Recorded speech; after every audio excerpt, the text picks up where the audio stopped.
What's up, my people? It's Rudo Wavy. Yes, I'm back, and today I got something nice for y'all. So I want to talk to y'all about this Remnant build I've been using and I've been having a lot of fun with.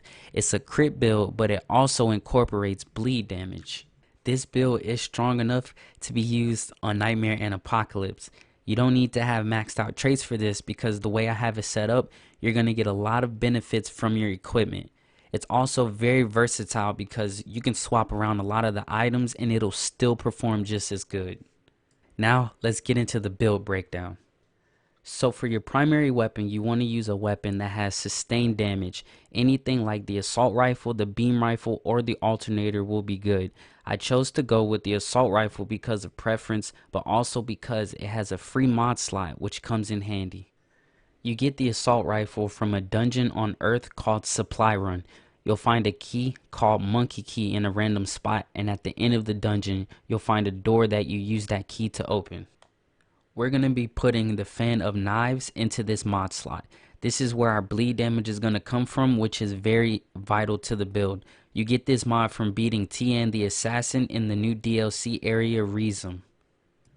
For the secondary weapon, I went with the repeater pistol. It's not full auto, but you can tap the trigger very fast, which still helps with that sustained damage.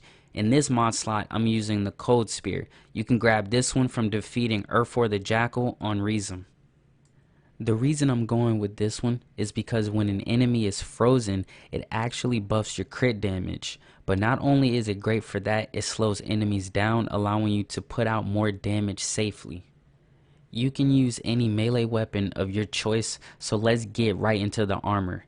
I'm rocking the Radiant set. You get this from the Stuck Merchant on Yesha.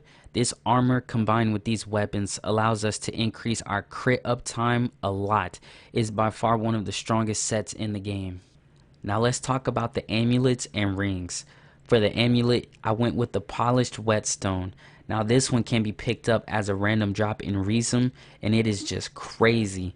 When attacking a bleeding enemy, your crit chances increase by 15% and your crit damage by 35%. And that's why we chose to run with the Fan of Knives, so we have 2 stacks of those and we can apply bleed very consistently. For the first ring, I went with Burden of the Gambler. This can be picked up as a random drop on Earth. This is a unique one.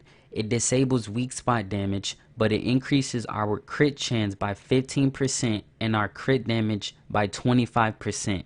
Now I chose this because a lot of bosses in the game actually don't have weak spots.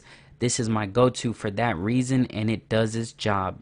So you guys can see the synergy already. There isn't any RNG behind this. The damage is very consistent and efficient. Now of course, for the second ring, you already know we gotta go with the Devouring Loop. You get this one from a random drop on courses. This makes your critical hits have a 5% chance to deal 4 times damage.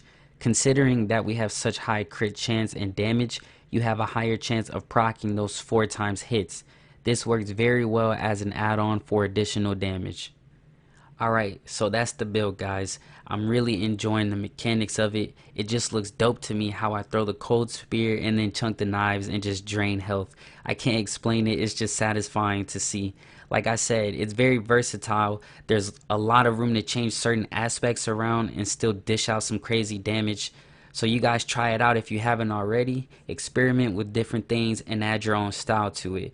Leave your version in the comments so I can try them out. Let's interact with each other. I'm gonna roll some clips of me using it on Nightmare and Apocalypse.